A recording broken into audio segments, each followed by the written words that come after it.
Ooh. Oh, hi, Craig. Hello, I brought Craig. Hello. Well, Craig, aren't you looking ravishing this evening? We appreciate our Craig. I am collecting a list of random things that this YouTube video is brought to you by. So far, I've got oxygen, ADHD medication, and the letter blank. Just any of them. We couldn't have done it without you.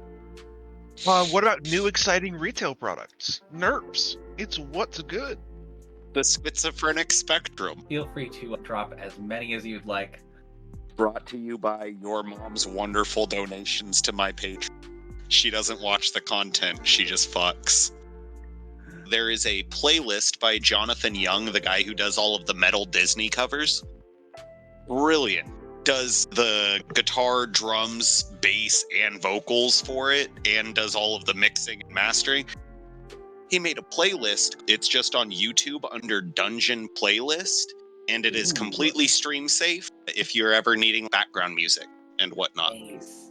Dude's super talented, and he makes a bunch of stuff for Wizards of the Coast's music projects.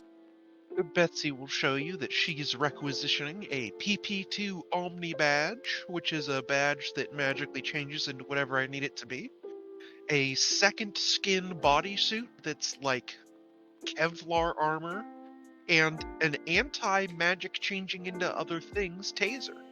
I have a very high dexterity finger gun disguised as ordinary rings or discrete self-charging electroshock weapons convert the user's motion into electrical energy, triggered implant, ES phone app, or voice activation. It may honestly be worth getting the finger guns for me. It's either that, or there's something called Wired in the NWO book, but it's not very specific on what it is. All it says is, this standard issue communicator is a step up from recent models. Then explains it's small, it's impossible to jam, but it doesn't say what a communicator is. It would be a cell phone for intents and purposes of the game. I might just get that then. Universal Neutralizer device. Shuts down any non-magical machines. That one's fun. I'm strongly considering that. Can even affect magical machines.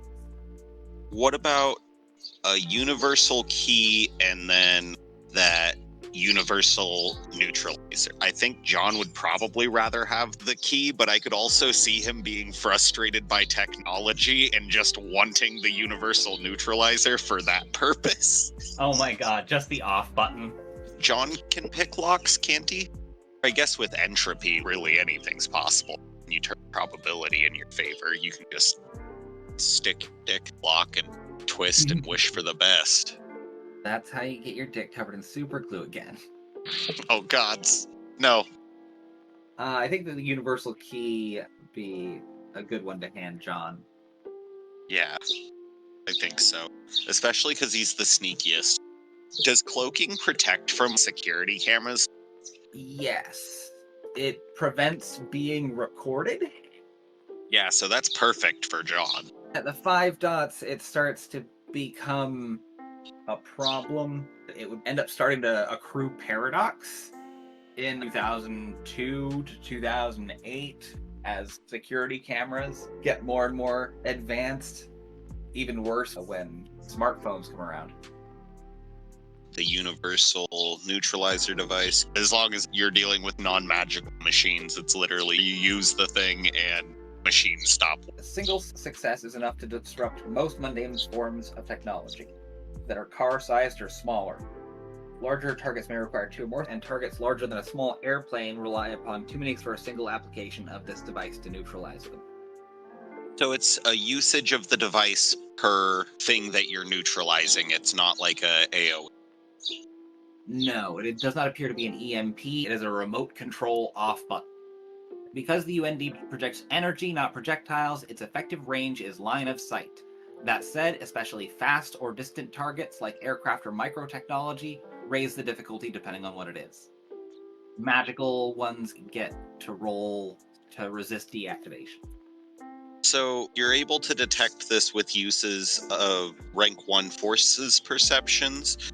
Is there a way that I could use my magical perceptions to see if somebody had a mechanical heart, for instance, or a magical heart? Would I be able to perceive that with rank 1 of life, for instance? It depends on what kind of magic it is. It might be detectable with life. I think that with just rank 1 in life, you could pat somebody on the shoulder and know if they have cancer. Horrifying. 3 dots, you can give them cancer. Oh! No, that's not this kid. Charles would have. No, that would take too long. Charles is kind of patient, though.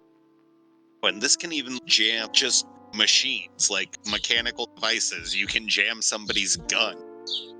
Yep. Gun, car, Helicopter. In general, the more complicated the object is, the easier it is to break it. Literally, you make one little piece stop spinning for 1 second, and then The thing will tear itself to pieces. If somebody's hefting a brick at you and you want to stop that from working, it's a lot harder to make a simple thing malfunction. would it be incidental magic if I used life magic from a distance to cause their bones to weaken, so when they go to swing the brick, they just snap their arm? The human body is a machine. Oh, no, I think didn't mean that with the device. I meant with life magic.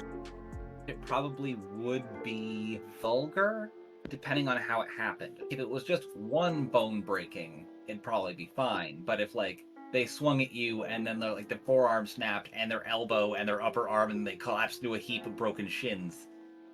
Alright, y'all are both at full health. How about willpower? I have 2 superficial willpower damage. Am back to 5 power. I am going to house rule in a piece of V5 and replace nature and demeanor with ambition and desire. Nature and demeanor are always a bit finicky. I can never remember which one's ambition and which one's desire. Desire is a temporary thing, whereas your ambition's a long-term goal. In V5, these are how you regain willpower. In V20 and others, you have nature and demeanor, which are the way that you are on the inside and the way that you portray yourself to other people. You regain willpower when you go with your nature versus your demeanor, which seems extremely finicky to me. Because at this point I could be like, did you play to your nature or to your demeanor last game and recover willpower from that? Or you have a long-term goal and you have a short-term goal. Your short-term goal can change at the beginning of any session or at the end of any session. Ambitions are harder to change, but possible. At the end of a session or at the beginning of a session, I'd be like, did you take a concrete step towards your desire? Did you take a concrete step towards your ambition? Concrete steps towards your short-term goals that give you back superficial willpower. Towards your long-term goals gives you back aggravated willpower. My desire, I think, would be to find Rowena Abubakar. My ambition might be leading in the direction of making Portland safe again. I know that my home, my adopted town, is in danger. My continued comfort as well. So I think, yeah, my ambition is just to make Portland safe for the unenlightened, the sleepers. Keep them safe from what? What about sealing one of the magic portals? Both ends are sealed, at least for now. Come up with a permanent solution. That would be another ambition, I suppose. Okay, I like that. Yeah, because that would definitely lead Just to put making it permanently on safer there. for the sleeper. What about Betsy as far as desire and ambition? For desire, I'm desperate to get socially conditioned. My ambition, I'm thinking either find Mothman or recruit my allies to be formal members of the Technocracy. Like John said, it's gonna be a hard sell, but you could try. For now, let's make it finding Mothman. But I might have to change it at some point. Understandable. It seems like a good starting ambition for Betsy at the very least. Exactly. I've only met him that one time in my dreams. My definitely not real dreams. Definitely not real dreams. No dreams are real. That's what makes them dreams. Exactly.